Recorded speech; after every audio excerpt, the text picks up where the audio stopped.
안녕하세요. 이원재입니다. 9월 12일 목요일 오전 11시 정각이고요. 이원재 끝내주는 경제 라이브 시작하겠습니다. 어제 김종인 박사하고 대담을 했어요. 사전 영상에서도 조금 나왔었는데요. 울림을 주는 한마디가 저한테 있었습니다. 여러분 어떠셨는지 모르겠는데요. 저는 본질에 대한 얘기가 울림에 있었어요. 이게 정치 원로이시다 보니까 정치적 입장이 어떠냐를 떠나서 그래도 깊이 있는 이야기가 바로 이거였는데요. 예를 들면 김종인 박사의 멘트로는 연금개혁의 본질이 뭐냐, 연금의 본질을 알아야 연금개혁을 제대로 할 수 있다. 근데 연금의 본질은 우리가 노후에 갖고 있는 경제적 불안을 해소하는 거다. 그러니까 노후에 경제적 안정을 주는 게 연금의 본질이다. 근데 청년이 얼마를 부담하고 장년이 얼마를 부담하고 이런 것은 연금의 본질에 대한 이야기가 아니기 때문에 연금개혁을 논하려면 어떻게 이 노후를 보장할지를 먼저 논해야 된다. 이런 얘기였습니다. 곰곰이 생각해 보니까 정말 맞는 얘기고요. 울림이 있고요. 그리고 연금개혁뿐만 아니라 우리 사회의 정치, 경제 모든 분야에 이게 다 적용되는 얘기입니다. 자, 예를 들어 볼까요? 정치의 본질이 뭐죠? 정치의 본질은 정치인이 국민으로부터 위임받은 권력을 위임받은 목적에 맞게 잘 사용하는 것이 바로 정치의 본질 아니겠어요? 그러면 두 가지 문제가 발생하는데요. 하나는 위임받은 그 사람이 정당하게 권력을 행사해야 되고요. 또 하나는 위임받은 그 일을 하는데 그 권력을 사용을 해야 된다는 두 가지 문제가 생깁니다. 근데 첫 번째에서 지금 문제가 생기고 있죠. 대통령 영부인에 대한 논란이 계속되고 있는데 이건 뭐죠?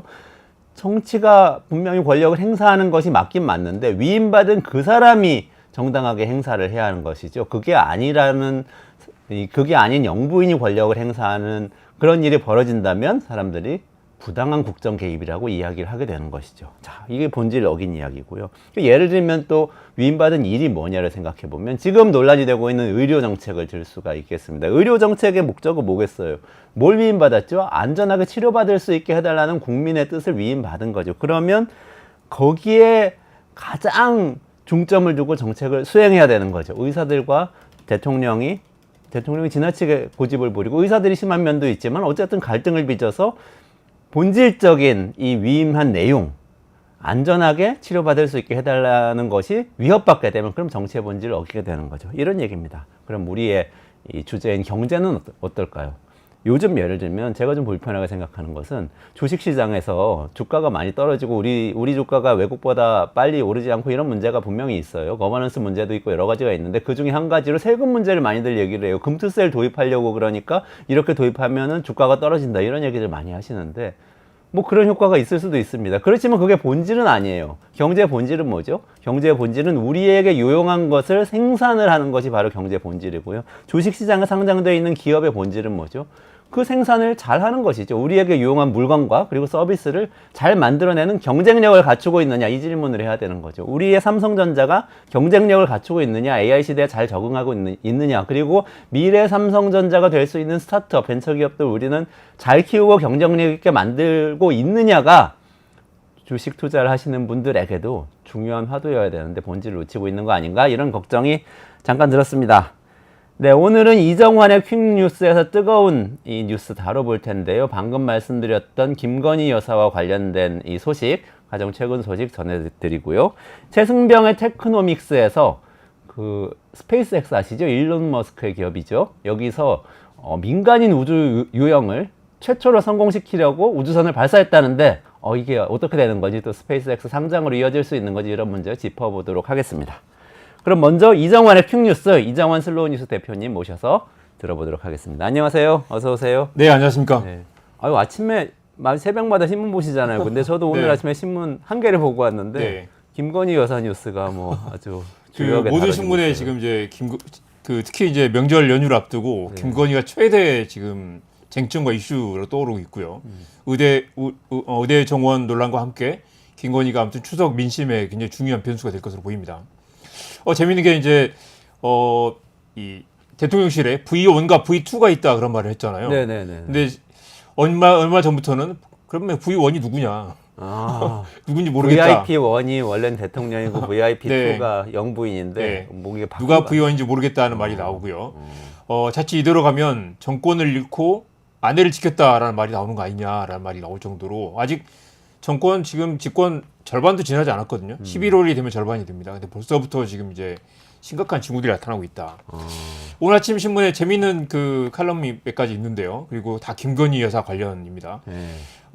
조선일보에 윤 대통령을 위해서 김건희 여사만 할 수 있는 일이라는 제목의 칼럼이 실렸는데요. 뭐냐면 이 이준석 전 국민의힘 당대표, 지금 개혁신당 의원이죠. 이준석과 윤석열의 사이가 틀어진 결정적인 계기가 김건희였다라는 의혹이고요.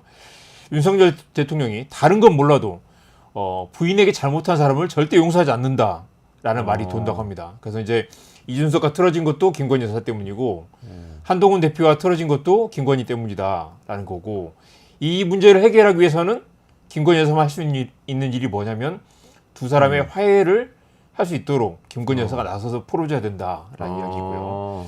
어제는 또 김대중, 옛날 고문이죠. 지금 칼럼니스트인데 김대중 조선일보 고문이 또 이런 말을 했습니다. 지리멸렬하게 연명해서 역사에 보잘것없는 폐지를 않게 된다. 이대로 가면.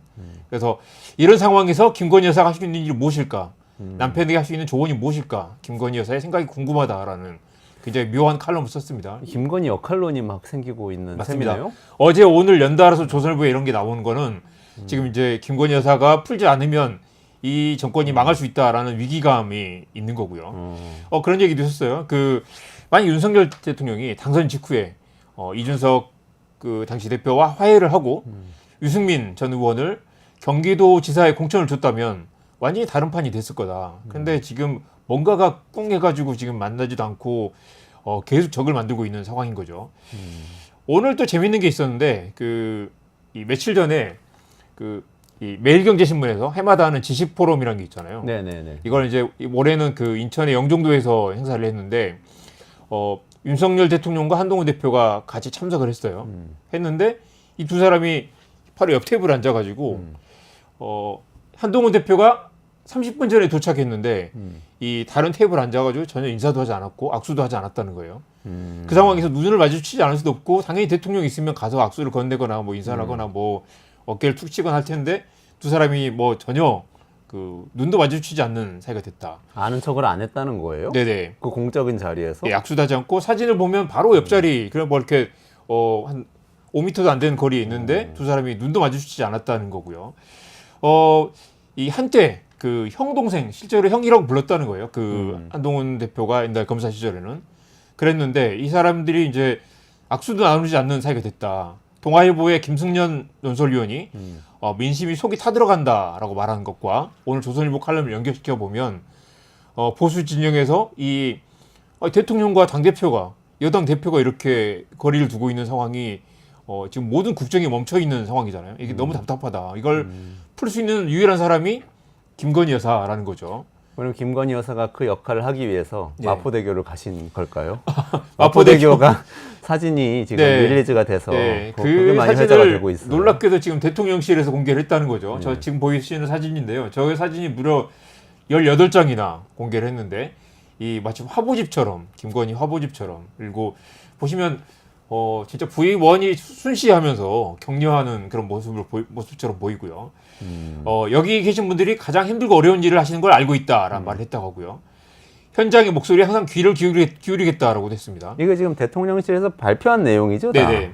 현장에 누가 가서 취재한 건 아닐 네네. 거 아니에요?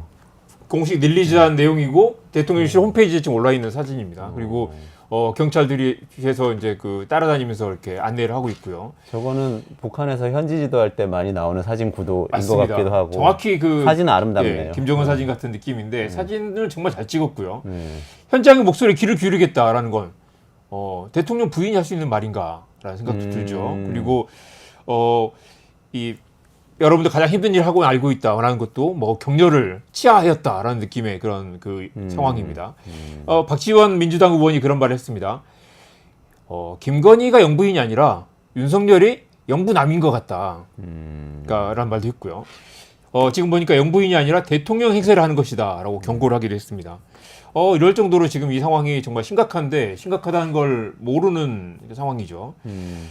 그래서 어제 오늘 여러 신문에서도 이걸 이제 우려하는 목소리가 많은데 마침 또 추석을 앞두고 대통령과 이 김건희 여사가 같이 또 명절 인사 영상을 또 찍었다고 합니다. 이미 찍었는데 그걸 내보내면 안 된다고 다들 지금 경고를 하는 거죠. 설에는 그 영상을 찍지 않았거든요. 그때도 명품백 논란이 있었기 때문에 이 약간 이제 그 자중하는 그런 그 국면이었는데 지금은 아직도 이게 해결되지 않는 상황이잖아요. 설이 우리의 사랑이 필요한 거죠였죠? 네, 그때는 이제 그때는 윤석열 대통령 직원들하고 혼자 나왔는데 부인 안 나왔죠. 네, 지금은 이제 부인까지 같이 나와서 같이 인사를 하고 뭐 이렇게 메시지를 전달하겠다는 건데 그 인사 메시지에는 디올백 논란이나 사과가 담기지 않았다고 합니다. 이미 본 사람들이 있는 거죠. 한겨레가 그래서 사설에서 분리할 때는 숨고 유리해졌다 싶으면 다시 활동에 나서는 패턴이다. 사과를 먼저 해야 된다 이렇게 이야기를 했고요. 또 공교롭게도 며칠 전에 그 지난달에 윤석열 대통령 기자회견 했을 때 있죠.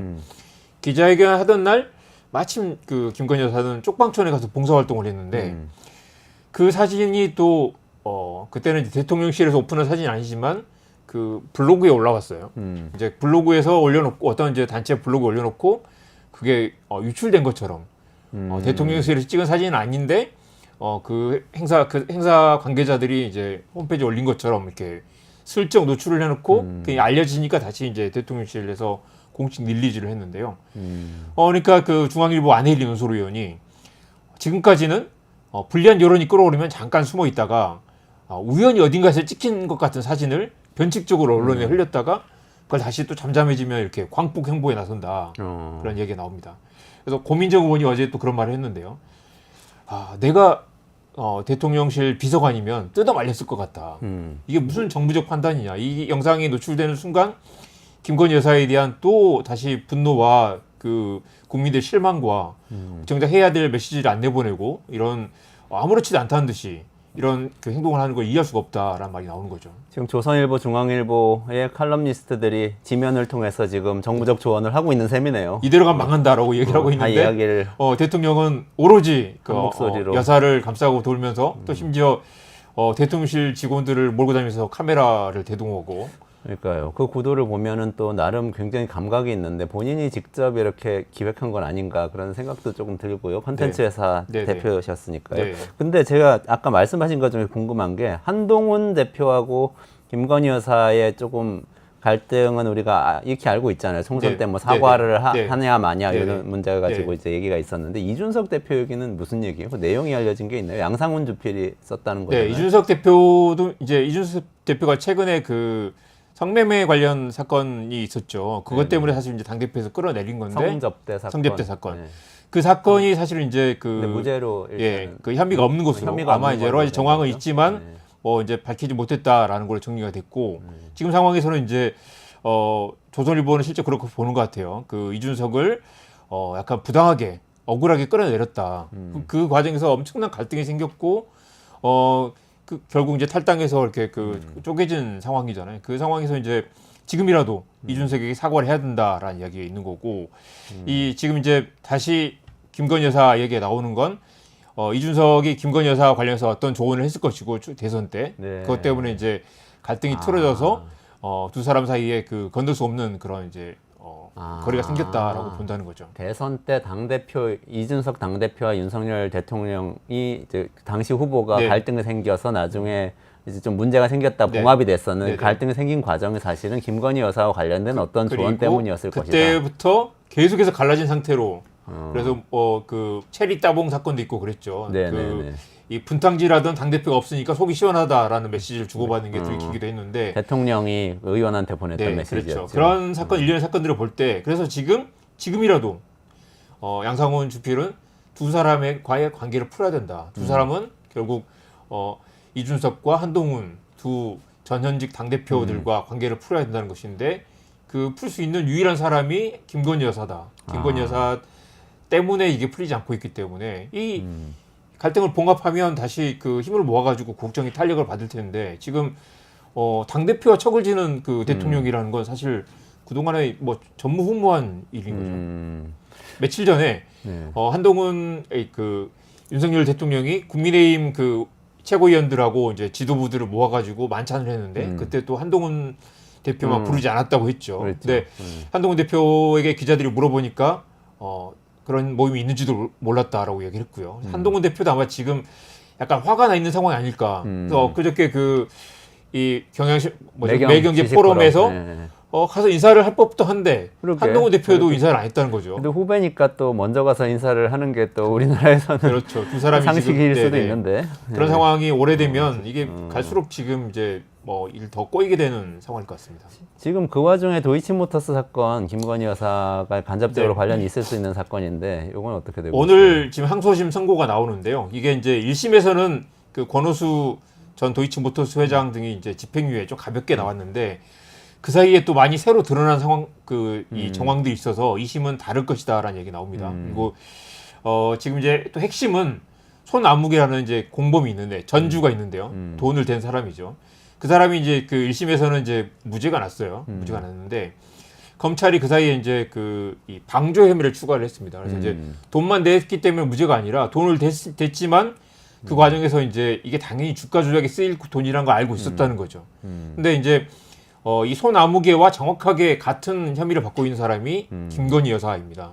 김건희 여사는 아직 이제 검찰 수사도 하지 않다가 최근에 이제 방문 조사를 한번 했죠. 핸드폰 맡기고 이제 출장 조사를 했는데 결국 같은 혐의로 기소할 수밖에 없을 거다. 이제 기소를 하게 되면 손아무개가 만약 방조 혐의가 인정되면 김건희 여사도 같은 방조 혐의가 인정이 될 것이고 사실 이제 이 주가 조작은 명확하게 그 혐의를 입증을 해야 되는데 방조 혐의는 알고만 있었다라는 것만 그 입증하면 되기 때문에 훨씬 더 혐의 입증이 쉽다. 그래서 이제 김건희 여사가 여기서 빠져나가기 어려울 거다라는 얘기가 나오고요. 오늘 아무튼 이제 그 항소심 선고가 나오면 이게 전국이 또 복잡하게 돌아갈 것 같습니다.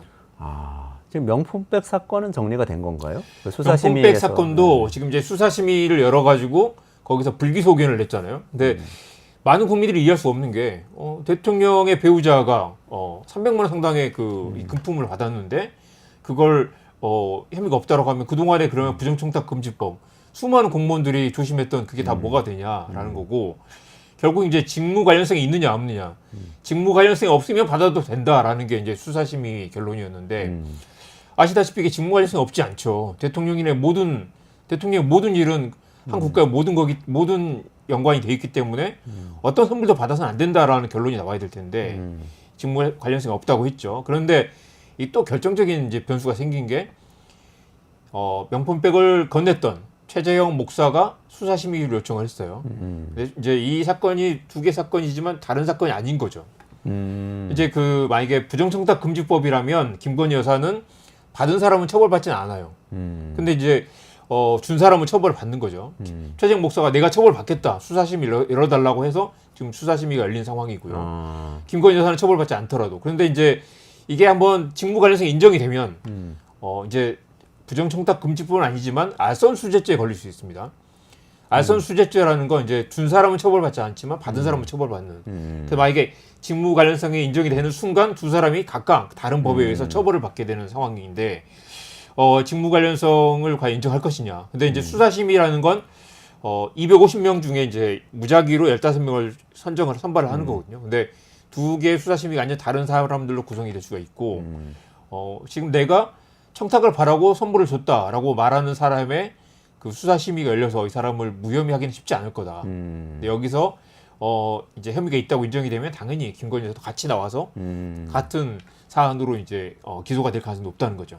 두 가지 사건 모두 그러니까 여전히 불씨가 살아 있고 네. 또 이제 판결을 계기로 또 새로운 국면이 네, 될 수도 그렇습니다. 있는 상황인데 네. 저는 상식적으로 이제 내가 일반인으로서 생각해서 네, 네. 이해가 안 가는 점은 이런 건데요. 공직자의 부인은 네. 청탁의 대상이 아니다. 네. 그걸 법이 규율하고 있지 않다라고 얘기를 하는데 그 공직자의 부인이 마포대교를 가서 경찰을 대동하고 경찰에게 이런 어떤 지시를 하듯이 민심을 경청을 해야 하고 이런 얘기를 하는 것은 공직자 행동 그 자체 아닌가요? 그게 경찰에게 영향을 안 미칠까? 그러니까 남편을 통해서 영향 미치는 거 말고도 지금 직접적으로 영향도 미치고 있는 거 아니에요? 그분은 지금 민간인인데 민간인이 과연 경찰을 불러가지고 나 지금 마포대교에 가서 뭐 자살 방지 그 난간 펜스가 잘 되는지 확인해 보겠다라고 요청을 하면 어떤 경찰이 민간인이 따라 나서겠느냐. 근데 이건 대통령 부인인데 권한이 없으면서도 부인으로서 권력을 행사하고 있는 상황이잖아요. 그렇죠. 마침 이 말씀을 드리고 싶은데 그 김건희 여사의 최근 행보를 보면서 과거 이제 발언들이 계속 쏟아져 나오죠.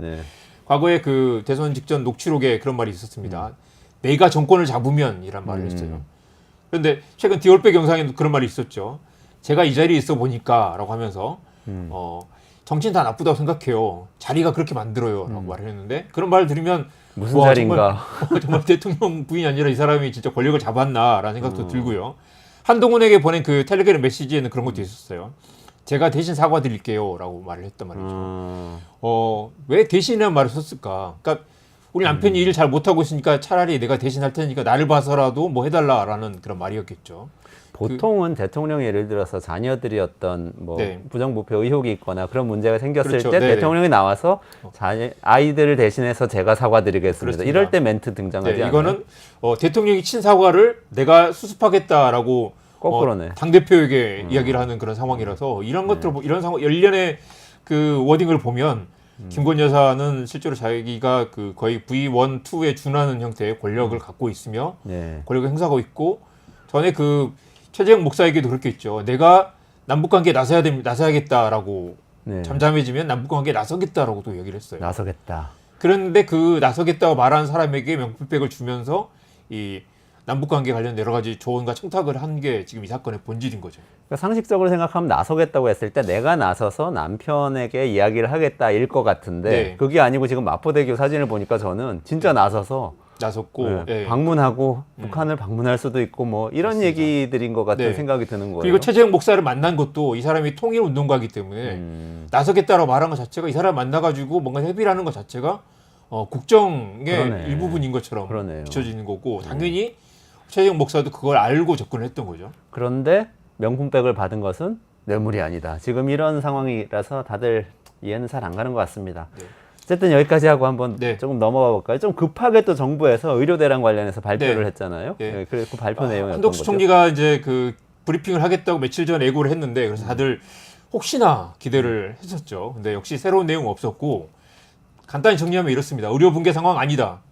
의대 증원 타협하지 않겠다라고 말을 했습니다. 그리고 와 이것도 정말 의사분들 보시면 들으면 속이 답답했을 텐데 응급실 건강보험 수가를 3.5배 올려주겠다. 연휴 기간에. 그러니까 연휴 기간에. 보통 이제 이게 단가가 꽤 셉니다. 뭐 거의 네. 100만 원 가까이 되는데 하루에. 근데 그거를 뭐 올리면 뭐 한 350만 원 이상 주겠다는 거잖아요. 하루 일당으로. 그런데 사실 그러면 이게 돈을 적게 줘서 과연 응급실 의사가 부족한 것인가라는 질문을 할 수밖에 없습니다. 그러네요. 이거 돈으로 막으려 한다. 왜냐면 돈을 더 많이 주면 갑자기 의사들이 지금 중단하고 와가지고 응급실 채울 것이냐. 전혀 그런 상황이 아니거든요. 응급실 의사가 부족한 게 돈을 줘서 아니다라는 응급실 의사들 과연 돈으로 살려고 하느냐라는 이제 굉장히 불쾌한 그런 상황을 만들고 있는 것입니다. 어제 홍희경 기자, 서울신문 기자가 네. 의사들이 떠나고 있는 이유에 대해서 좀 얘기했는데 필수 의료에선 가장 중요한 게 자존심이더라고요. 네. 의사들도 낙수 의사 얘기가 있었잖아요. 많이 네. 정원 늘려놓으면 네. 그 중에 필수과 가는 사람들도 있겠지 뭐라고 네. 한 게 네. 굉장히 자존심 건드려서 네. 오히려 떠나게 만들고 네. 다고 했는데 이렇게 돈 얘기 자꾸 하는 것도 네. 비슷한 효과를 낳을 수도 있겠네요. 그래서 지금 뭐 낙수 의사란 말도 정말 사실 그 자존심 상하는 말이겠죠. 간단히 팩트 체크를 하고 넘어가면 실제로 이제 이게 그동안 데이터가 없었는데 데이터가 지금 나오고 있는 상황입니다. 올해 2월부터 7월까지 1000명당 그 응급실의 사망률이 6.6명인데 지난해 같은 기간은 5.7명이었습니다. 그리고 전원 환자, 그 뺑뺑이 돌리는 환자가 15.6명에서 16.5명으로 늘었는데 이게 숫자로 드러나는 상황이죠. 실제로 사람들이 죽고 있습니다. 더 많이 죽고 있는 상황인데 이걸 의료붕괴 상황이 아니다라고 말하는 건 그렇게 말하려면 근거를 대야 되는데 그 아닌 근거는 또 많이 있죠. 그리고 8,000개 병원이 문을 열겠다라고 했는데 이것도 완전히 본질과 거리가 먼 답변입니다. 물론 병원이 그 연휴기에 문을 여는 거 좋죠. 근데 더 중요한 건 결국 응급실이잖아요. 동네 소아과, 동네 뭐 내과, 안과가 문을 여는 거 중요한 게 아니라 긴급한 상황이 생겼을 때, 교통사고 났을 때, 떨어져서 뭐 뇌진탕이 왔을 때 이걸 치료할 응급실이 있느냐인데 그 이야기를 하지 않고 엉뚱한 소리를 하는 거죠. 응급실 찾는 환자가 하루 평균은 2만 명인데 연휴가 되면 3만 명이 될 거다. 지금 2만 명도 수용을 다 못하고 있는 상황이죠. 추석 연휴에 한 10,000명 정도는 응급실에 못 들어갈 수 있다라는 말이 나오고요. 어제 그 이주영 의원 소아응급의학과 의사 출신입니다. 추석에 생선전을 먹지 마세요라는 조언을 했습니다. 목에 가시가 걸려서 응급한 상황이 돼도 위급한 상황이 돼도 응급실에 갈 수 없다. 그러니까 멀리 가지 마시고 벌초도 하지 마시고 생선 가습시도 조심하시고 최대한 응급실 갈 일을 줄여라. 이주영 의원이 그렇게 네, 얘기했죠. 그런 조언이었습니다. 그래서 전도 드시지 마세요. 그리고 네. 가시 조심해야 돼요. 최대한 혹시라도 무슨 일이 생길 거 최대한 조심하면서 각자 안전을 지키는 수밖에 없다라는 말이죠. 아프지 말아야 됩니다. 오늘 마포대교 얘기를 아까 했는데 갑자기 양화대교 자이언티 노래가 생각나네요. 아프지 네. 마시고요. 네. 명절 잘 보내시고요. 가시기 전에 미국 대선 TV 토론하고 네. 이 나스닥 시장 얘기 간략하게 두 가지 좀 하시죠. 정리해 네. 주시죠. 해리스가 미끼를 던졌고 트럼프가 물었다 이렇게 정리할 수 있고요.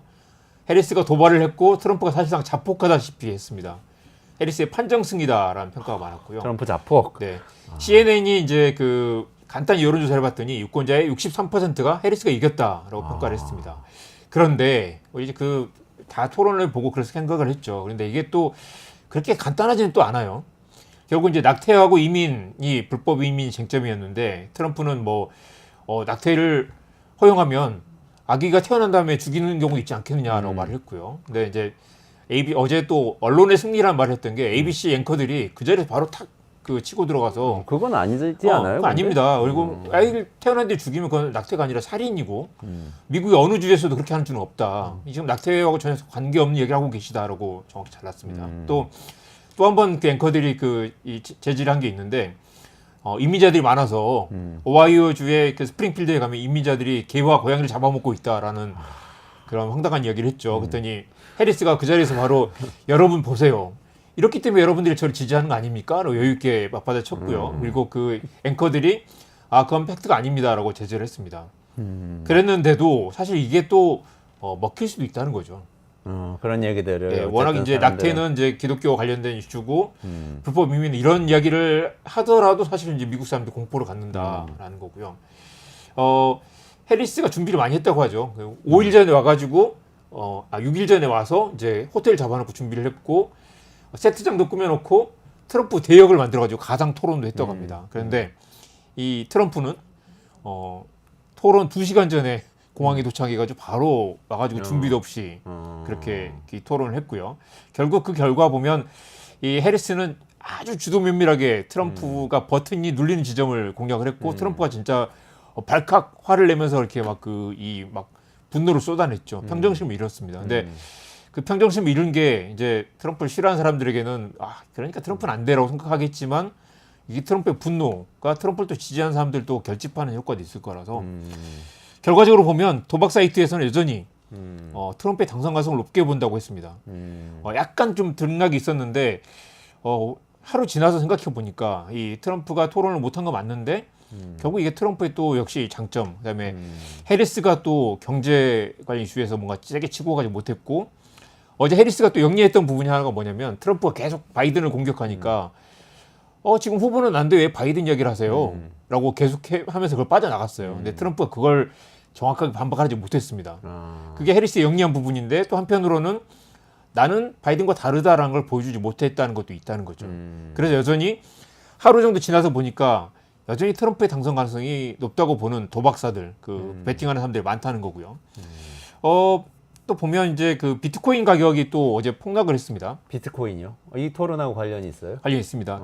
트럼프가 이 비트코인 종주국을 만들겠다라고 했고, 이 국고를 털어가지고 비트코인을 이렇게 비트코인을 비축하겠다라고 했잖아요. 네네네. 지금 보시면 저 비트코인 가격인가요? 이 그래프가? 아니요. 그 앞에 사진 보여주십시오. 네, 바로 앞에. 비트코인 토론 시작할 때 잠깐 올랐어요. 근데 이제 아까 개와 고양이를 잡아먹고 있다라고 했더니 시간대별로 가격을 이렇게 개와 고양이를 잡아먹고 있다 발언 이후로 네. 아마 많은 사람들이 이 토론 망했다라고 생각했겠죠. 트럼프가 망했다. 망했다고 생각하면서 비트코인 가격이 푹 떨어졌어요. 트럼프 되면은 비트코인이 뜰 건데 네네. 그 기대가 사라져서. 네, 그랬는데 다시 이제 토론이 끝나고 나니까 다시 이제 좀 오르기 시작하는 건 토론은 망했지만 생각보다 이게 트럼프에게 또 나쁘지 않을 수도 있다. 여전히 가봐야 안다라는 거고요.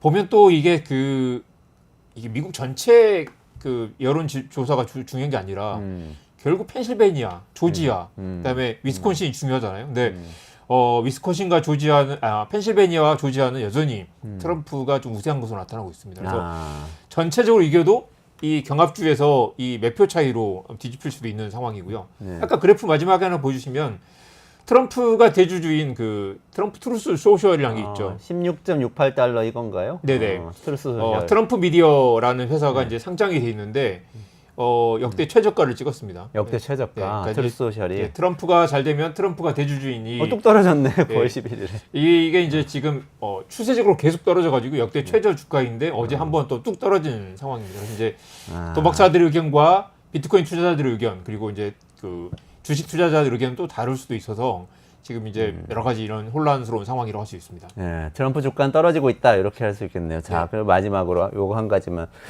비트코인 떨어졌는데 또 나스닥 시장은 출렁이면서 지금 네. 빅테크들이 다시 오르고 있어요. 네. 엔비디아 갑자기 엔비디아 올랐고요. 주가가 무려 8% 올랐습니다. 그래서 그게 11일 밤, 네네. 11일에 오른 거죠. 네네. 시가총액이 2조 8천억 원까지 추산했고요. 재밌는 게 이제 사우디아라비아가 이 엔비디아 칩을 좀 사게 해달라라고 미국 정부에 요청을 했는데 미국 정부가 긍정적으로 검토하고 있다. 아, 그게 무슨 얘기입니까? 그 전에 그러니까요. 못 샀던 거예요? 네, 그러니까 뭐냐면 미국 정부는 엔비디아 칩이 전략 자산이라 생각해서 지금 이 칩을 서로 가지려고 나라마다 난리들이잖아요. 근데 이게 자칫 중국으로 넘어갈 걸 걱정하는 거죠. 근데 사우디아라비아와 중동 국가들과 이 중국이 또 가깝기 때문에 중동에는 팔지 말라라고 이제 엔비디아에 압박을 하고 있는 상황이고 엔비디아는 또 미국 말을 들어서 중동에 팔지 않고 있죠. 근데 그게 H100 얘기죠? 네, H200입니다. 지금 H200. GPT-4O에 들어가 있는 최첨단 칩이고 이걸 이제 네. 못 구해서 난리인데 재밌죠. 그래서 이제 이게 사우디가 돈이 많으니까 네옴시티 만드는 것처럼 이 그렇죠. 전략적으로 우리가 AI를 차세대 사업으로 가져가 보자라고 하고 있고 이걸 사게 해달라고 물밑에서 이걸 접촉을 했는데 미국 정부가 긍정적으로 검토를 하고 있다라는 거고 그래서 그런 얘기도 나오죠. 돈 많은 사우디가 AI 산업의 새로운 또 이렇게 주도국이 될 거 아니냐라는 얘기도 나오고 재밌는 건 AI 산업의 또 중요한 게 또 에너지 가격이 전기 요금이잖아요. 네. 근데 여기는 전기를 굉장히 싸게 쓸 수 있는 그렇죠. 석유가 엄청나게 나오니까. 그렇긴 한데 또 이 서버는 또 추운 나라에 둬야 된다고 하잖아요. 근데 그러네 또. 사우디에서 이 석유를 돌려가지고 전기를 돌려서 AI를 만든다는 건 굉장히 기후 위기에 심각한 위협을 주는 그러네요. 사안인데 냉각을 시켜야 되니까. 네. 에너지가 싸니까 그걸 돌려서 AI를 굴려보자. 근데 결코 쉽지 않을 거다. 중동에서 지금 한 번도 이런 그 뉴 테크놀로지가 성공한 적이 없거든요. 근데 아무튼 이 미묘한 상황입니다. 사우디가 AI 투자하겠다고 했고 AI 칩을 또 팔겠다고 했고 중국은 계속해서 이걸 어떤 식으로든 이제 자체적으로 개발을 못 하고 있으니까 엔비디아 손을 잡아야 되는데 엔비디아는 또 대만 회사잖아요. 그런 지정학적 문제도 있고 그런 복잡한 게 얽혀서 엔비디아 주가가 지금 치솟고 있는 상황입니다. 샘 알트만은 또 사우디에서 펀딩 받겠다고 계속 돌아다니고 네, 있고 네. 복잡한 재밌는 상황이네요. 요거 한마디만 뉴진스 얘기는 무슨 얘기예요? 뉴진스가 어제 뉴진스가 하고 싶은 말이라는 영상 올렸고요. 이게 뉴진스 팬들이 유튜브에 올린 거예요? 네, 뉴진스 팬들이 막 울면서 봤다고 합니다. 그리고 이제 막 분노를 쏟아내고 있습니다. 우리 뉴진스 누가 괴롭히느냐. 민희진 대표를 그룹 경영에 복귀시켜달라. 뉴진스가 이제 방시혁 의장이 하이브 의장이 지금 이제 민희진 대표를 해고했죠. 해고했고 프로듀싱만 해라라고 했는데 민희진 대표는 이건 받아들일 수 없다라고 한 상황이고요. 이 영상을 3시간 만에 삭제해버렸습니다. 하이브가. 삭제해버렸고 그래서 이제 그 뉴진스 멤버들이 채널을 만들어가지고 다시 새로 올렸는데 뭐 몇 가지 충격적인 이야기들이 있어요. 왕따설도 있고요. 뉴진스 멤버 한이가 이제 복도에 기다리고 있는데 다른 팀에서 쟤들 무시해라고 했다는 거죠. 근데 이게 이제 뉴진스 팬들 입장에서 볼 때는 너무 자기들이 무시당한 그렇죠. 것처럼. 그리고 이 본질은 지금 이렇게 그런 이야기하죠. 선진 시스템과 군대식 축구의 만남 같다.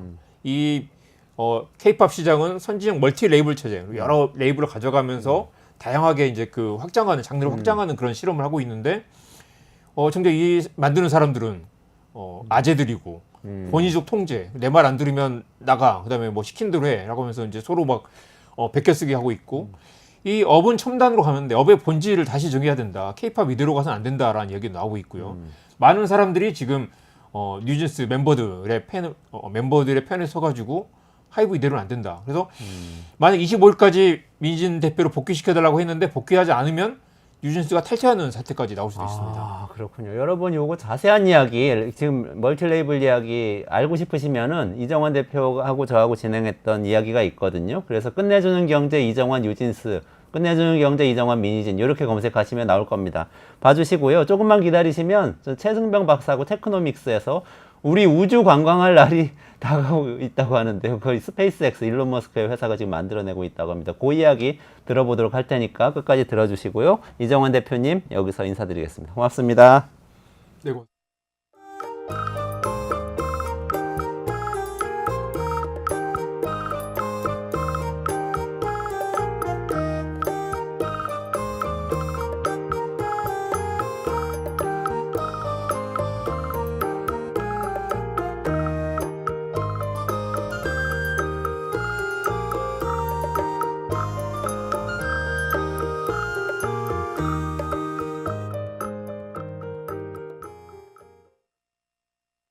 이런 느낌도 좀 드는데 두 개의 차가 정면 충돌을 향해서 달려가고 있다. 참 나쁜 정치 하나예요. 저게. 불편하고 그냥 나한테 다른 얘기 하려고 하고 또 한동훈 편이고 이런 사람들은 그냥 보기 싫은 거야. 이렇게 그냥 당을 또 반을 내버리면 어떡해요. 그러니까 이간질 시키는 거 아니에요? 지금? 이게 맞아요? 지난번에 만찬도 취소해놓고. 아까 말씀하신 것처럼 앞서서 지도부 만찬을 취소해버린 이유가 뭐냐면 추석 앞두고 이슈가 너무 많아서 바쁘다라는 취지였어요. 근데 지금 추석 앞두고 있는 상황은 똑같은데 왜 이렇게 쏙 누군가 빼고 불렀냐라고 하는 게 그러니까 공사구분 못한다.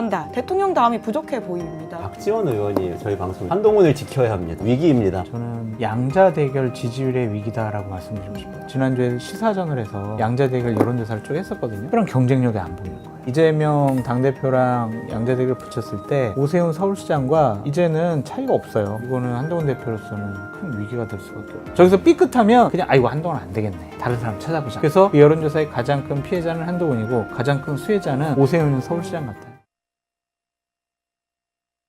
경제에서 스페이스X 이야기 좀 해보려고요. 최승병 박사님 테크노믹스 시간에 모셨습니다. 어서 오세요. 안녕하세요. 안녕하십니까? 네.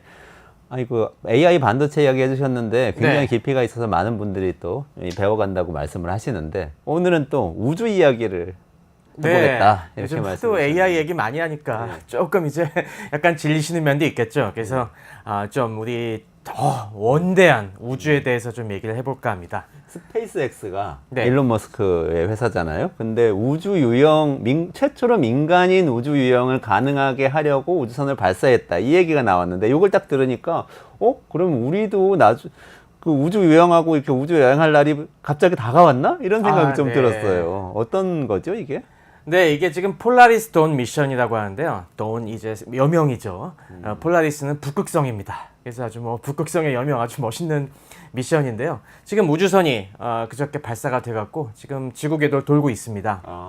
이미 이번에 민간 우주 비행사 4명이 여기 타갖고 이제 이번에는 우주 유영을 실제로 시도해보는 이 준비를 하고 있습니다. 우주 유영을 시도해 본다고. 우주 유영이랍니까? 영화에서 나오는 우주선에서 우주인들이 밖으로 나와서 이렇게 수영하듯이 하는 거예요? 우리 영화 그래비티 기억하시죠? 맞아요. 네네. 네. 이 그래비티 보시면은 물론 거기서는 허블 우주망원경을 고치는 미션이었지만은 이렇게 막 우주복 입고 나와서 이 우주 공간을 멋있게 떠도는 그 영화 보고서 와, 나도 한번 해보고 싶다 그런 생각 가지신 분 많았을 텐데요.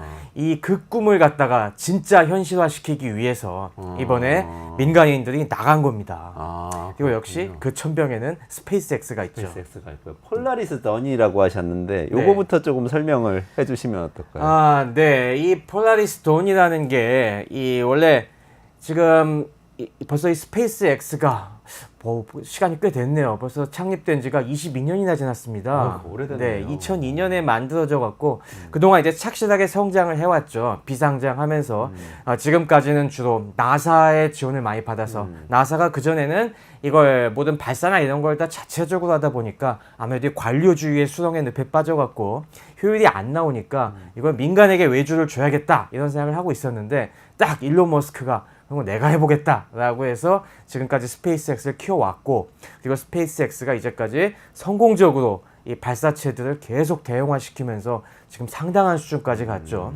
그래서 지금 지구 궤도에 떠 있는 국제 우주정거장에 이 화물과 이 우주 비행사 시도 나누는 임무를 갖다가 굉장히 성공적으로 하고 있습니다.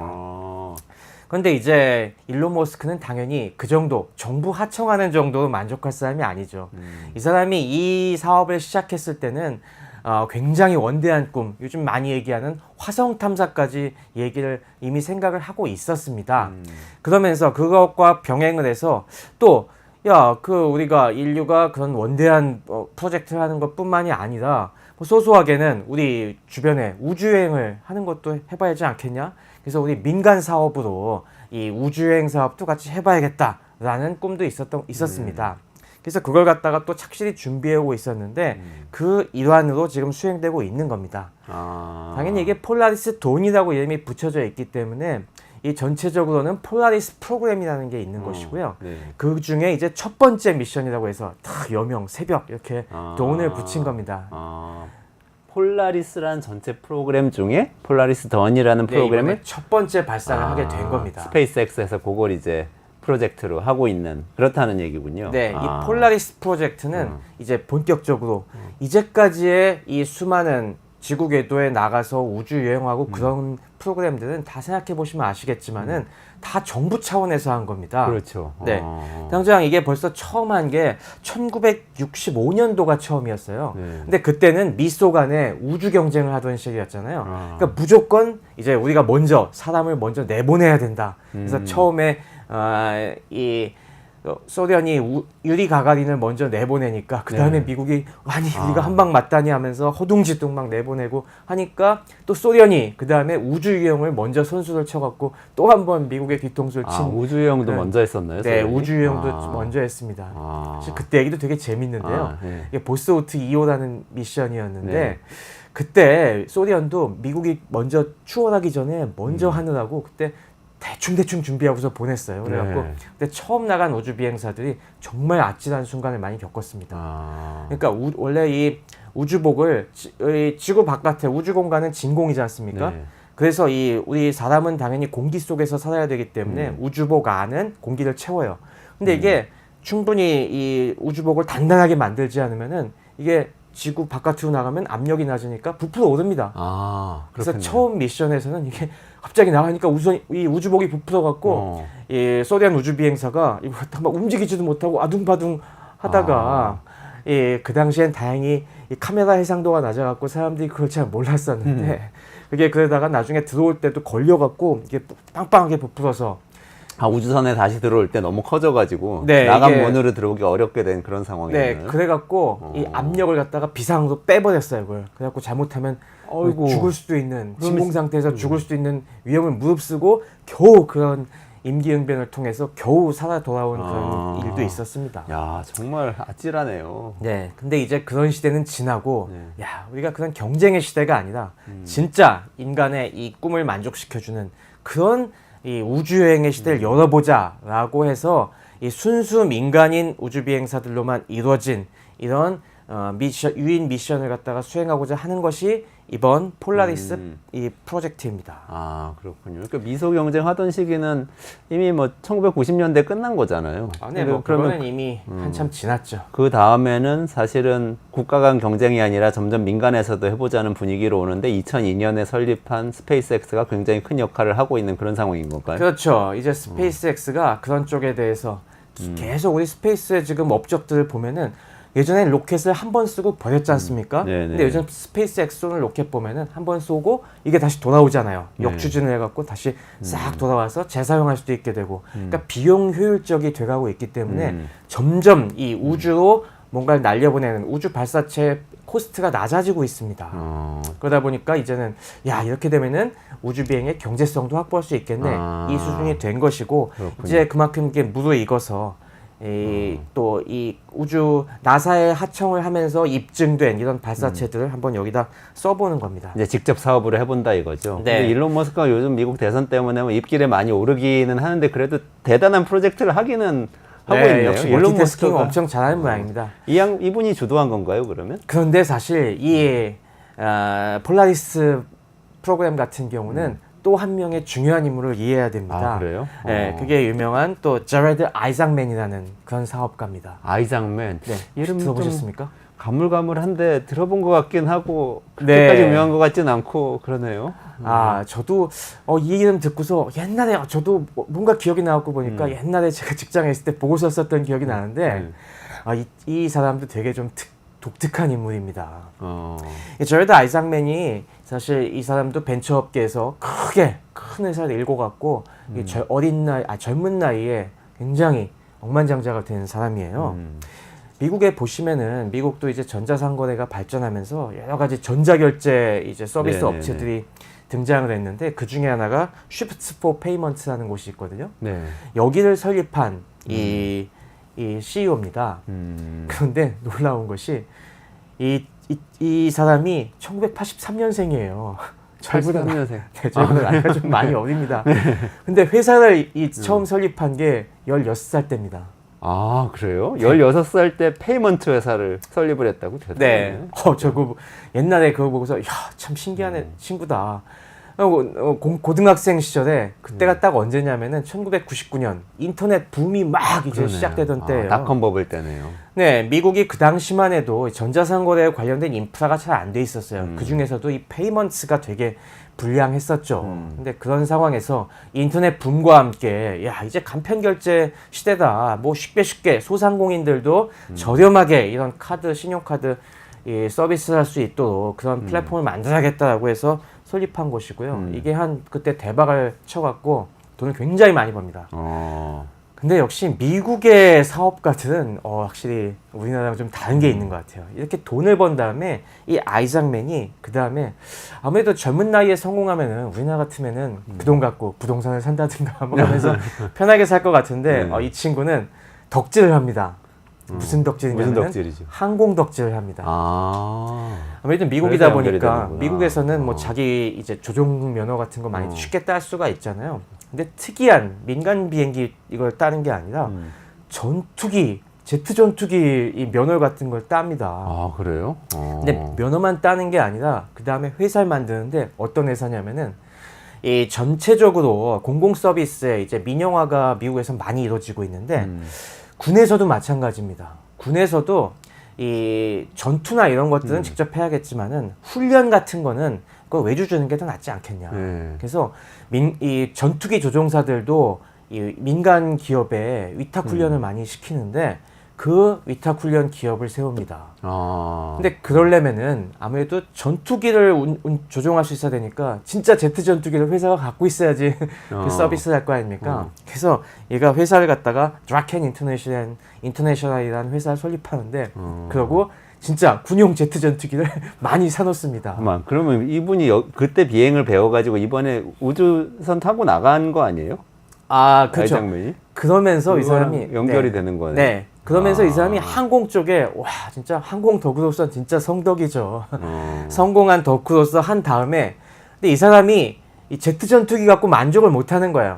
아무래도 역시 사업가들은 그런 뭔가 더 높은 도전에 아드레날린 중독이 있나 봅니다. 그러다 보니까 내가 뭐 더 할 게 없을까? 라고 했을 때 우주에 눈을 돌린 거죠. 제트 전투기에서 또 우주선으로 가는 거구나. 한 단계 이제 업그레이드를 해갖고 이제 우주덕이 된 겁니다. 그러면서 이 사람이 이제 한 것이 이 2021년에 그때부터 나는 우주로 나가고 싶어. 그래서 한번 판을 벌려보자.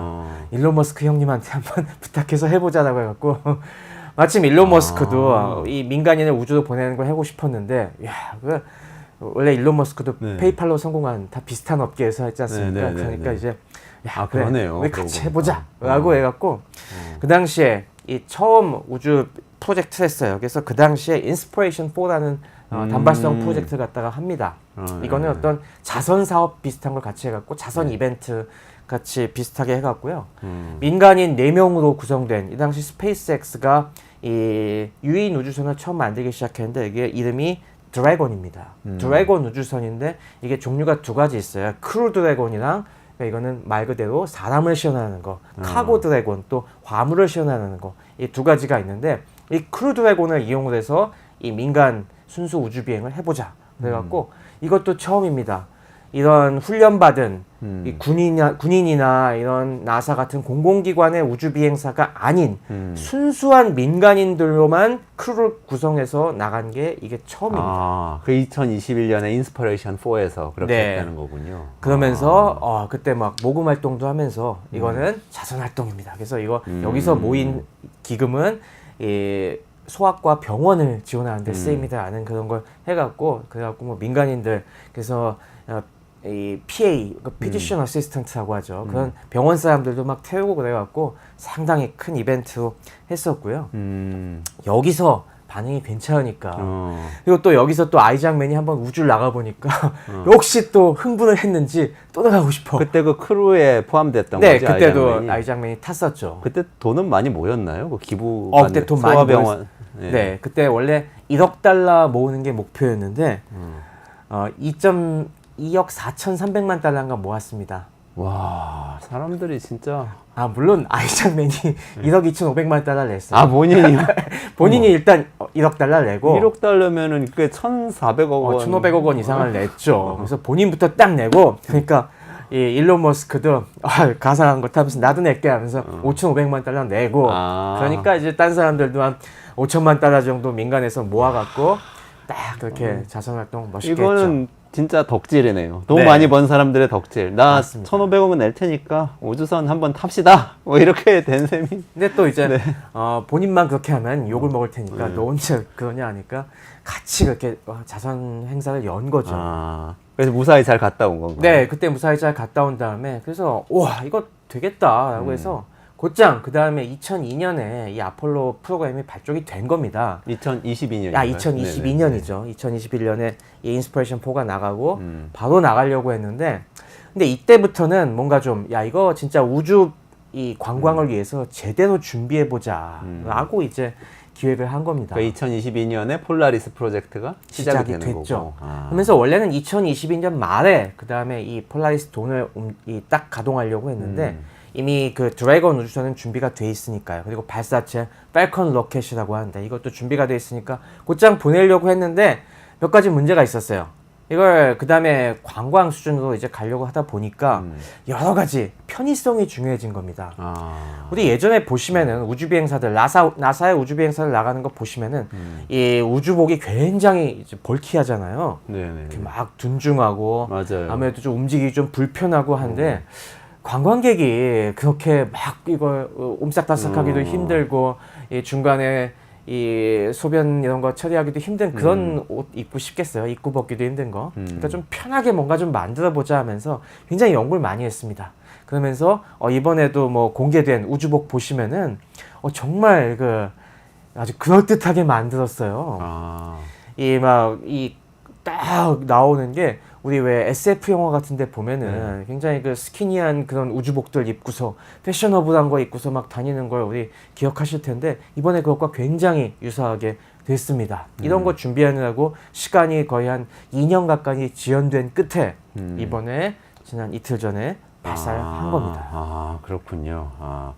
그러면은 지금 그 처음에 2022년 말에 비행할 예정이었던 그 우주복 설계 제작하고 뭐 로켓 준비하고 했던 것들이 지연돼서 이번에 발사를 했다는 거잖아요. 그렇죠. 그때 세트가 다 지금은 준비가 된 거예요? 네. 아, 그렇군요. 그러면 나가서 지금 돌기 시작한 건가요? 우주선이 네네. 우주에 지금 나가서? 돌고 있습니다. 아, 돌고 있는 거고. 네. 근데 아직 우주여행을 시작을 한 건 아니죠. 우주여행에 나가서 바로 이렇게 하는 건가요? 어떻게 되는 거죠? 그렇게 바로 하면 안 됩니다. 이게 어떤 문제가 있냐면은 이 혹시 스쿠버 다이빙 같은 거 해보셨습니까? 저는 못 해봤어요. 네. 우리 왜 잠수사들 보면은 네. 잠수병이라는 게 있습니다.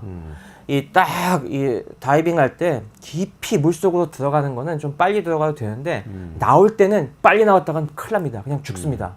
아주 천천히 나오는데요. 이게 왜 그러냐면은 우리가 물속으로 들어가면은 수압 때문에 이 압력이 높지 않습니까? 그럼 우리가 숨 쉬면서 이 원래 공기 속에는 산소 말고도 질소가 있잖아요. 네. 질소가 우리 혈액 속으로 녹아 들어갑니다. 이 압력이 높으니까. 근데 이게 갑자기 나오게 되면은 압력이 확 낮아지면서 그 우리 피 속에 녹아 있던 질소가 갑자기 기체가 돼서 기체가 돼 버립니다. 네네. 그럼 우리 이 핏줄 속에서 이게 공기방울이 생기는 거예요. 음. 그럼 공기방울이 우리 혈관을 막아버리는 수가 생깁니다. 그럼 갑자기 이게 피가 안 통하면서 졸도하거나 심하면 죽는 일이 발생하는 거죠. 이런 문제 때문에 인간의 주변의 압력 변화는 굉장히 천천히 해줘야 돼요. 우주선도 마찬가지입니다. 우주 공간은 우리 비행기 타고 나가 보시면 아시겠지만은 비행기 타고 높은 고도 올라가면은 거기가 아무리 가압을 한다고 해도 사실 압력이 조금 낮잖아요. 근데 우주 공간은 얼마나 하게 더 심하겠어요. 그러니까 갑자기 이제 우리가 우주 공간에 특히 기압이 없는데 노출되면은 마찬가지 잠수병과 같은 현상이 발생할 수 있기 때문에 우리가 우주 공간에 우주선 타고 나간 다음에 천천히 기압을 낮추게 됩니다. 그렇게 낮추는데 한 이틀 정도 걸려요. 그래서 지금 우리가 몸 상태 계속 체크해 가면서 이제 이 바깥에 이 굉장히 압력이 낮은 환경에 충분히 적응할 수 있는지 확인을 한 다음에 그 다음에 이제 그 미션을 수행하는 거죠. 아, 그렇군요. 이게 지금 어느 정도 고도까지 올라가나요? 이번 그 폴라리스 더 이번에 그것도 이제 세계 기록을 갈아치게 됐는데요. 지표면으로부터 최대 1,400km 고도까지 올라가게 됩니다. 이게 세계 기록이라는 게 무슨 개념이죠? 그러니까 뭐 달나라도 가고 뭐 화성도 예. 가고 그러고 있는데 그거는 이제 그렇게 이제 달나라가는 거 빼고 지구 궤도를 돌 때는 이 지구 궤도는 원 궤도로 우리가 도는 게 아니라 타원 궤도로 돌기 때문에 가까워졌다 멀어졌다 하거든요. 근데 그때 가장 높이 올라가는 고도가 얼마냐라는 그게 좀 중요한데 우리 보통 미션 같은 경우들은 이게 고도 몇백 킬로미터를 넘지가 않습니다. 근데 뭐 이게 예외적인 경우에 뭐 1000km 이상 이렇게 진짜 높은 고도에 올라가는데 이번에는 이 실험을 좀 해보는 김에 1400km 고도까지 높여보는 겁니다. 그전에는 이제 제미니 11호인가 그때가 이것도 60년 전 얘기인데 그때 한 1360인가 1380 정도까지 갔었는데 이번에 그걸 살짝 넘고요. 그러다가 이제 한 고도 700km까지 내려와서 고도 700km 정도에서 이제 안정화 시킨 다음에 그 다음에 딱 문을 열고 이 우주 공간으로 나가는 겁니다. 고도 700km 정도에서 우주 유영을 하는 거군요. 네, 이번엔 그렇게 돼 있습니다. 이번에는 1400 최고 고도에서 하는 것은 아니고 아니고요. 네. 그게 차이가 있는 건가요? 이게 여러 가지 점을 고려해야 되는데 우리 뭐 영화 그래비티 생각해 보시면은 우주 공간도 이렇게 깨끗한 것만은 아니에요. 완벽한 진공만 아니어서 특히 궤도 주변에 뭐 각종 부스러기, 특히 뭐 우주선의 잔해나 뭐 이런 쓰레기들이 많이 있거든요. 낮은 고도에 아무래도 위성들이 많이 다니다 보니까 그런 잔해가 있을 확률이 높아요. 그러니까 750km 정도 가면은 거기는 위성도 거의 안 다니는 구간이기 때문에 그런 이 쓰레기들의 위험에 좀 덜 노출이 되겠죠. 여러 가지가 고려된 겁니다. 그렇군요. 이번 비행 자체는 이전의 다른 비행들하고는 좀 다른 점이 있는 건가요? 네, 여러 가지 점이 다릅니다. 이번에는 기존에는 이 우주 유영을 나간다고 할 때 우리 뭐 많이 사진이나 다큐멘터리에서 보셨겠지만은 이 우주선이 있고 그 중에서 딱 문을 개방하고서 뭐 한두 명만 나가고 안에는 그대로 이제 공기가 차 있습니다. 원래 우주선은 이 중간에 에어락이라는 중간 장치가 있어요. 그래서 이 에어락에 들어가서 이 안에 문을 닫고 바깥에 문을 열어갖고 이제 공기를 다 뺀 다음에 그 다음에 나가고 다시 들어올 때도 그 에어락으로 들어와서 문 닫고 거기다가 공기를 채운 다음에 그 다음에 안으로 들어오는 이런 중간 과정인데 이번에는 그렇게 안 합니다. 이번엔 그렇게 안 하고 에어락이 따로 없고 그냥 문을 열고서 선체 내부를 갖다가 다 완전히 진공으로 만들어 버립니다. 그래요? 이것도 여러 가지 이유가 있는데 이 외부 우주 유영 미션은 약간 좀 난이도가 있는 거기 때문에 한꺼번에 사람들을 다 내보내기가 좀 부담스럽습니다. 그래서 이제 이번에도 4명 중에서 2명만 내보내는데 이게 근데 앞으로 우주여행을 간다고 생각해 보세요. 우주여행 다 이제 모두가 다 유영하고 싶을 텐데 근데 우주 유영까지 하기 신체에 좀 적합하지 않은 사람도 있고 그렇지만은 그래도 왜 우주공간 나가면 모두 상상해 보는 진공 속에서 이제 막 둥둥둥 떠다니면서 하는 그 경험은 해보고 싶잖아요. 그러니까 이 선체 내부까지 다 진공으로 만들어갖고 몇 명은 상태가 좋은 사람은 바깥으로 나가고 상태가 안 좋은 사람은 그 선체 안에서 좀 안전한 데서 그런 좀 체험을 해보는 아무래도 그런 게 다 고려된 게 아닌가 싶습니다. 아니 다시 공기를 채우는 거는 간단한 건가 보죠?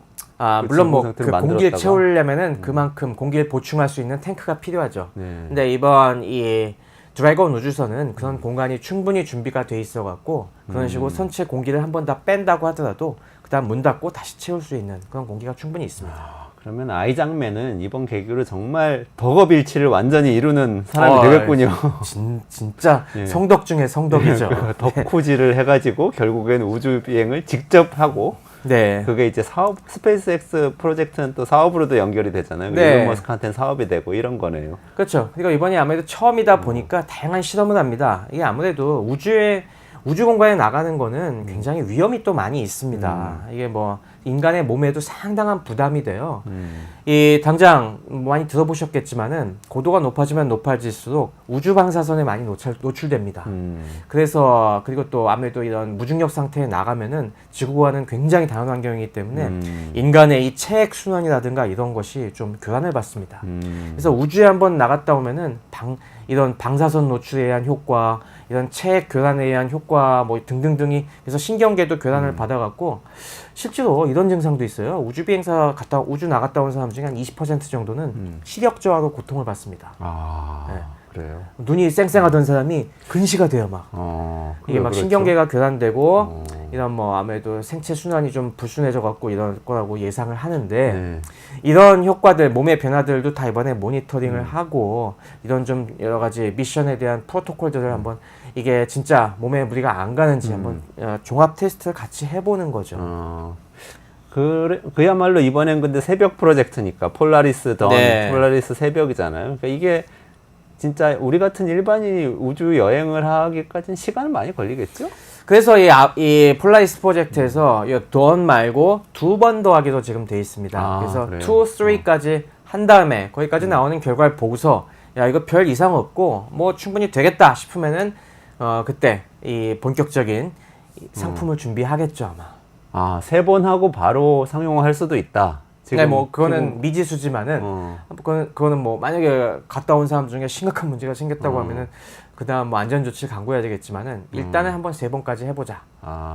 그리고 이 아이장맨은 3번 다 나갑니다. 진짜 성덕. 우주여행 마음껏 해보는. 네, 나머지 3명은 계속 갈아치우는데 83년생 MZ세대. 네, 본인은 계속 나갑니다. 그렇군요. 얼마나 우주에 이제 푹 빠졌는지 알 수가 있죠. 저번에 강정수 박사 나오셔가지고 네. 우주 경제 얘기하면서 스타쉽 얘기 한번 했거든요. 네. 스타쉽하고 요거하고는 관계가 어떻게 되는 관계가 거예요? 있습니다. 네. 이번에 이 아폴로 프로그램도 폴라리스 프로그램도 이 폴라리스 3 미션은 이 스타쉽을 쓰기로 돼 있습니다. 네, 지금 스타쉽이 착착착 준비가 되고 있는데 결국에 이 드래곤은 좀 작기 때문에 결국에 이게 좀 결국에 규모의 경제가 실현이 돼야지 비용도 낮출 수 있는 거 아니겠습니까? 그러려면 이제 아무래도 큰 스타쉽이 필요하죠. 그게 결국엔 일론 머스크는 스타쉽을 계속 키워가지고 다 같이 화성으로 가자 이런 얘기하는 거 아니에요? 그렇죠. 이 스타쉽의 결국에 일론 머스크가 계속 얘기하는 궁극적인 목적은 인간을 화성에 보내려고 계속 대형화 시키고 있는 거죠. 스타쉽이 그렇게 큰가요? 어느 정도? 네, 스타쉽이 굉장히 큽니다. 네. 우리가 이 발사체, 우리가 로켓의 크기를 얘기할 때는 페이로드, 얼마나 이 많은 짐을 실어 보낼 수 있느냐 갖고 우리 보통 측정을 하는데 물론 높이 올려 보내려면은 그만큼 적게 실을 수밖에 없고 가장 낮은 곳, 이게 지구 적외도라고 하는데요. 이 지구 적외도까지가 이제 제일 많이 실어 보낼 수 있는 기준이 되는데 지금 스타쉽은 100톤에서 150톤 정도를 보고 있습니다. 이게 어느 정도인지 감이 안 오실 텐데 우리 인류가 만들었던 가장 강력한 로켓 중에 하나가 아폴로 우주선 달에 이제 닐 암스트롱을 보낼 때 썼던 그 세턴 5 로켓을 보통 비교해서 많이 얘기하는데 정말 어마어마하게 큰 로켓이거든요. 근데 그게 그 페일로드가 한 140톤 정도입니다. 근데 그거보다도 이제 더 많은 짐 실어보낼 수 있는 그런 강력한 우주선이죠.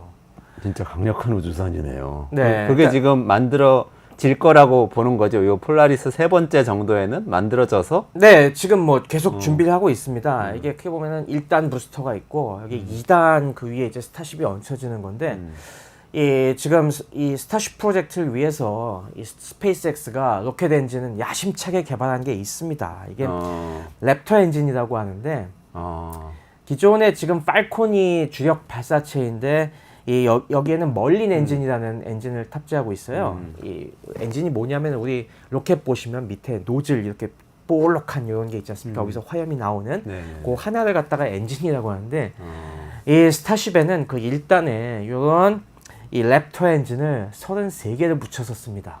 33개요? 네, 엄청... 아무래도 큰 엔진 하나 만드는 건 너무 힘드니까 네. 이렇게 좀 적당한 크기의 엔진을 갖다가 여러 개 붙인 이거 클러스터링이라고 하는데 이렇게 해서 대형화시키는 게 요즘 추세고요. 이게 33개, 차기 버전에서 35개까지 쓰여갖고 그 어마어마한 이 우주선을 실어 보내는 겁니다. 그렇게 여러 개를 넣기 때문에 이게 야심작이라고 하는 건가요? 랩터 엔진이 야심작이라고 네. 그러셨는데. 랩터 엔진이 좀 특징이 있습니다. 이게 이 발사체 연료로 메탄을 써요. 물론 이게 잘 모르실 분들이 위해서 설명을 드리면은 이 우주 공간에는 산소가 없지 않습니까? 그래서 기본적으로 산소를 싣고 나갑니다. 이 로켓에는 액체 산소의 형태로. 그 다음에 이 산소를 이용해서 태울 연료가 필요하잖아요. 근데 이 연료로 많이 써오는 게 이 서방에선 크게 두 가지가 있는데요. 하나가 수소고 또 하나가 등유입니다. 이게 좀 극단적인 건데 수소 같은 경우는 이게 장단점이 있어요. 수소는 아무래도 가볍고 이거 깨끗합니다. 그래서 태워도 뭐 찌꺼기도 남지 않고 깔끔하게 태울 수가 있는데 문제는 이게 기체를 액화시키다 보니까 굉장히 저온으로 만들어야 되고 그리고 이게 부피가 좀 커요. 같은 이 양에 비해서. 그러다 보니까 로켓이 좀 커질 수밖에 없습니다. 대신에 이 등유는 반대의 성질을 갖고 있어요. 등유는 우리 일반적인 기름, 그 석유를 이용해서 만드는 거기 때문에 에너지 밀도가 높습니다. 그래서 적은 양을 넣어도 그만큼 화력이 나옵니다. 그래서 로켓의 크기를 줄일 수가 있어요.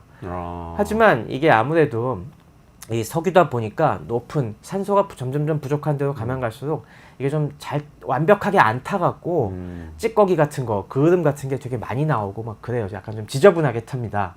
그래서 보통은 이 저고도에서 1단 로켓 같은 데서는 등유를 쓰고 이제 고고도로 가면 갈수록 이런 깨끗하게 잘 타는 수소를 쓰는 이런 방식으로 많이 써왔는데 요 메탄은 딱 중간 성질을 갖고 있습니다.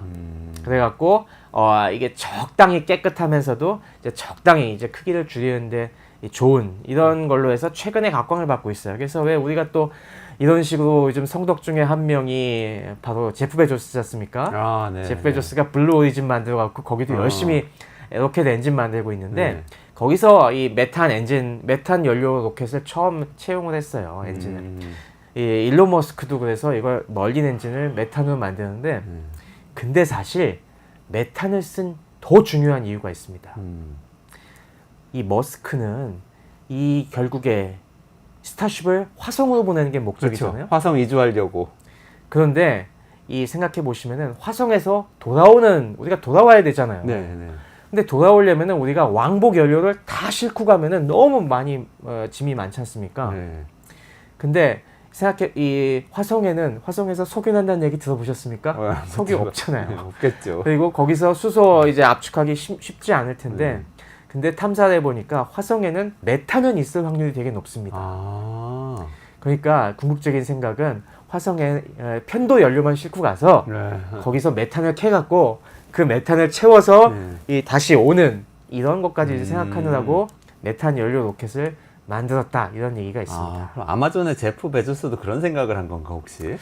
제프 베조스는 아직 화성까지 노리진 않고 있지만은 하여튼 메탄이 요즘 그렇게 각광받는 연료라는 것도 토막상시고 알아두시면 좋을 것 같습니다. 근데 바로 이 스타쉽이 언제쯤 나온다는 거죠? 지금 어떤 상태인 거죠? 스타쉽은 일단 약속해 놓은 게 있습니다. 지금 미국에서 다시 우리 미국 우주 비행사를 달에 보내겠다. 다시 아폴로 계획을 부활시켜갖고 우리 미국의 자존심을 올리겠다 이런 아르테미스 계획을 하고 있습니다. 미국 국가에서 하는 건가요? 국가에서 하고 있습니다. 그래서 다시 유인 우주 비행 계획을 하고 있는데 이게 스테이지가 1, 2, 3, 4로 나눠져 있어요. 1은 일단 무인 우주선을 보내갖고 이제 잘 되나 보는 거고 두 번째 아르테미스 2는 2단계는 유인 우주선인데 착륙은 안 하고 가서 이제 한번 돌고 오는 거.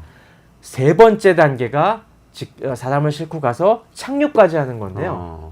이 세 번째 미션의 우주선으로 스타쉽이 지금 채택이 돼 있습니다. 아, 이미 되어 있어요. 네. 아. 이게 지금 예정이 2026년 하반기인데, 네. 그러니까 일단 스타쉽이 2026년 하반기까지 나와야 되는 거예요. 그러니까 그렇겠네요. 납기가 딱 정해져 있습니다. 아, 그러네요. 그럼 우주 계획이라는 게 항상 가변성이 많아갖고 이게 또 여러 가지 지연이 될 수도 있는데, 일단은 빠르면 2026년도에 이 스타쉽을 타고 인간이 다시 달에 착륙하는 모습을 보게 될 겁니다. 내후년 말이잖아요. 네. 얼마 안 남았네요. 그래서 지금 이 스타쉽이 지금까지 이 완벽하게 조립된 상태로 이거 인투레이티브 테스트라고 하는데 이게 4번 시행했습니다. 이제 올 하반 이 연말까지 한 번 정도 더 할 것 같습니다. 그래서 내년까지 이제 계속 이 스타쉽의 테스트를 좀 해보고, 그리고 이제 내년 이제 중후반 되면은 2026년까지 이걸 쓸 수 있을지 못 쓸지 그게 좀 결정이 나겠죠. 그러면 지금 폴라리스하고 스페이스X가 꿈꾸고 있는 그 화성까지 가는 스타쉽 프로젝트하고 이렇게 연결고리가 어느 정도 이해가 되는데요. 네. 근데 지금 우주 유영을 하러 나간 거잖아요. 폴라리스 더는. 네네. 이것하고 지금 스페이스X가 꿈꾸고 있는 이 화성으로 이주하는 프로젝트하고는 연결점이 어떻게 되는 거죠? 아무래도 이제 버라이어티하게 하는 거죠. 아무래도 화성은 굉장히 리스크가 큽니다. 그래서 화성을 처음부터 민간인이 가는 건 되게 거의 힘듭니다. 이거는 정말 내가 한번 가서 돌아오지 못할 수도 있다. 우리 뭐 그 영화나 SF 소설 마션 그런 것처럼 거기서 무슨 사고를 당할지 모른다는 각오가 된 이런 아주 훈련받은 사람이나 갈 수 있는 것이고, 근데 이 중간 단계가 많이 필요하잖아요. 아무래도 스페이스X는 앞으로 다양한 사업을 해야 되기 때문에 수익 모델도 많이 만들어야 되고, 그 중에 하나로 이런 상업 비행도 이제 추진하고 있는 거라고 보시면 됩니다. 일반 관광객이 우주 여행 해볼 수 있는 프로그램 이런 게 될 수 있겠네요. 그렇죠. 그런 게 지금 근데 그렇다고 하더라도 진짜 아이작맨처럼 1,500억 원씩 내고 해야 되는 거 아니에요? 그 어떻게 비용이 될? 돈 많이 어떻게 되겠죠. 실제로 아이작맨 지금 더 쓰고 있습니다. 아이작맨은 뭐 그때 한 번이 1,500억이지 이번 하면서도 본인이 아주 뭐 신나갖고 이것저것 많이 자금도 지원하는 걸로 제가 알고 있고, 이런 식으로 어떤 선구자들이 한번 리스크를 걸고 이런 걸 해본 다음에 어느 정도, 그리고 또 큰 스타쉽 같은 게 가용해지면서 비용이 낮아지면은 그 다음부터 코스트 다운이 본격적으로 되겠죠. 지금 비용 얘기가 좀 나오고 있나요? 지금 이미 상업용 우주비행 시도한 데 여러 군데 있지 않습니까? 물론 네네네네. 뭐 지금 대표적인 게 버진 갤럭틱이라든가 네네네네. 아니면 제프 베조스의 블루 오리진 같은 경우, 네. 그런 경우는 일단 우주를 체험해보는, 한번 슉 나갔다가 바깥에 우주공간 한번 쓱 보고 다시 돌아오는, 그거는 유형은 안 하잖아요. 유형은 그냥 안 그냥. 하고 그 정도인데 네. 지금 그 정도 관광이 목표로 하는 게 대략 한 100억 언더 100억 언더 정도 비용을 지금 목표로 코스트 다운을 계속 하고 있습니다. 그러면 그 갈 수 있는 사람이 진짜 그런 갑부 아니면 안 되는데. 근데 세상에 갑부가 생각보다 많죠. 아. 전 세계 억만장자가 몇 명 정도 있을 것 같습니까? 그렇군요. 그러면 그렇게 100억 정도 가지고도 비즈니스를 할 수 있을 거다고 생각하고 지금 이 회사들은 추진하고 있는 건가요? 물론 뭐 계속 장기적으로 코스트 다운을 생각해서 뭐 한 10억대 정도까지 낮추는 걸 목표로 하겠죠. 10억 근데 뭐 정도까지. 초기 비용은 한 100억대 그래서 쭉 낮추는 건데, 100억대만 해도 사실 뭐 억만장자들 중에는, 그러니까 빌리어네어들 중에는 전 세계 뭐 빌리어네어들이 몇만 명, 몇천 명 정도 오르겠죠. 몇천 명에서 뭐 몇만 명 정도 있을 텐데, 그 중에서 뭐 한 1% 정도만 한번 내 죽기 전에 한번 이런 거라도 해보고 가자. 뭐 돈 싸들고 천국 갈 것도 아닌데 뭐 지옥 갈 수도 있고. 그러면은 충분히 어느 정도 초기 고객은 나올 것 같고요. 그리고 뭐 한 10억대 되면은 한번 서울 아파트 한 채를 팔아서 네, 서울 아파트 한 채 팔아서 해볼까? 이런 생각 가진 사람 분명히 많이 나오지 않을까요? 그러면은 이거 산업적으로 전망을 해보면 어떨까요? 지금까지는 처음에 말씀 주신 거는 우주로 가는 거는 지금까지 국가가 주도해서 해왔다 이러셨는데, 지금 네. 스페이스X가 이 폴라리스 프로젝트 하는 건 민간이 주도해서 하는 거고 나중에 돈도 벌겠다는 거잖아요. 그럼 이 그렇죠. 우주 산업 자체가 전망이 좀 좋은가요? 어떻게 보세요? 저는 이런 식으로 어떤 탑 티어에서 선구적으로 하는 거는 분명히 수요가 있다고 봅니다. 그리고 뭐 이 스페이스 X 같은 경우 보면은 지금 이미 스타링크 어마어마하게 띄워놓지 않습니까? 이번에 아폴로 폴라리스 이번 미션에서도 스타링크와의 연계라든가 이런 것까지 다 지금 테스트하는 그런 이 세부 미션들이 이 포함이 되어 있는데요. 이런 스페이스 X나 소수의 이 선진 탑티어 기업들은 분명히 이걸로 수익을 낼 겁니다. 그런 분명한 수요들이 아무래도 항상 명품 시장이 따로 있듯이 이 민간 중에서도 그런 초 럭셔리 이런 상품이지 않습니까? 이런 수요들이 분명히 있으면서 될 것이고 또 아까 얘기했듯이 우리가 우주라는 공간을 갖다가 다양한 여러 가지 우리 에너지 효율이라든가 뭐 장차 이 지구의 기후 위기 시대에 뭔가 그걸 타개하기 위해서는 이런 우주로의 개척이 좀 더 많이 필요한데 그런 공공의 또 수요가 있기 때문에 그런 공공 수요를 이 수주에서 할 때는 확실히 이번에도 많이 사람들이 느끼는 것이 야 이게 민간의 효율이라는 게 무시할 수 없구나. 그러네요. 공공이 하면은 안 되던 게 민간이 그 사업가의 마인드로 하니까 이게 쭉쭉쭉 나가는 걸 보고서 확실히 이런 쪽에서 앞으로 민간이 차지할 부분들이 적지 않다는 건 분명하고요.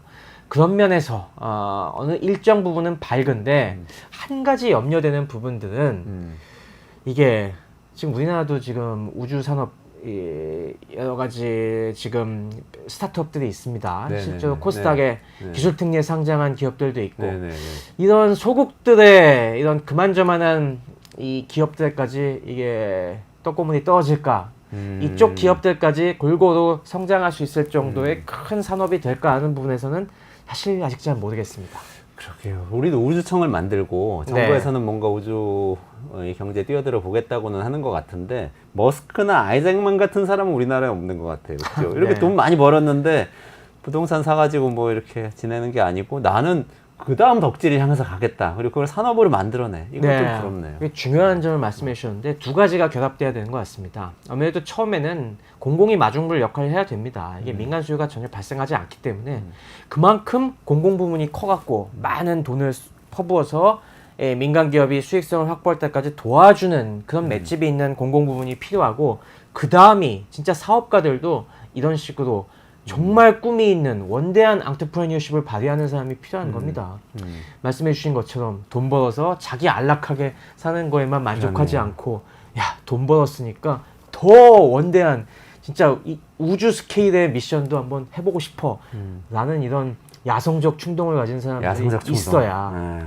확실히 되는 건데 우리가 그 두 분이 다 갖춰져 있는지 좀 약간 좀 약간 좀 답답한 부분이 있죠. 그러네요. 일단 기업가 정신은 모험가 정신이다. 그래서 모험을 리스크를 지면서 계속 앞으로 나가는 그런 사람들이 좀 많이 있어야 되고 그런 사람들도 사회가 키울 수 있어야 되고 이런 부분이 좀 필요할 것 같네요. 스페이스X는 또 상장을 하는 데까지 갈 수도 있겠다 이런 느낌도 좀 드는데 나머지 또 이렇게 작은 우리나라 스타트업들은 걱정도 되고요. 오늘 최승명 박사님 말씀 들으면서 이런 또 오지랖 넓은 걱정도 하게 되는데 오늘 말씀 정말 너무 잘 정리해 주셔서 우주 경제에 대해서 이해가 아주 잘 됐습니다. 네, 지구 속에서 이제 아둥바둥 하시다가 우주 얘기 들으니까 좀 가슴이 뻥 유형 한번 뚫리셨으면 해보고 좋겠습니다. 싶어. 100억만 있으면 유형 한번 아이, 뭐 이런 생각인데. 꿈 꿔보시죠. 네. 사실 생각해 보시면은 저희 어렸을 때만 해도 해외여행 가는 것조차도 상상하기 맞아요. 어려웠잖아요. 아이고, 그때 거기가- 뭐 주변에 외국 갔다 왔다 하면 와 정말 부럽다. 맞아요. 그런 생각을 했는데 뭐 지금은 뭐 그냥 뭐 주말 여행 가듯이 일본 많이 갔다 오는 맞아요. 것처럼 뭐 앞으로 모르죠. 한 3, 40년 지나면은 뭐 다음 세대는 네. 우주 여행도 꿈꿔볼 만합니다. 네. 네.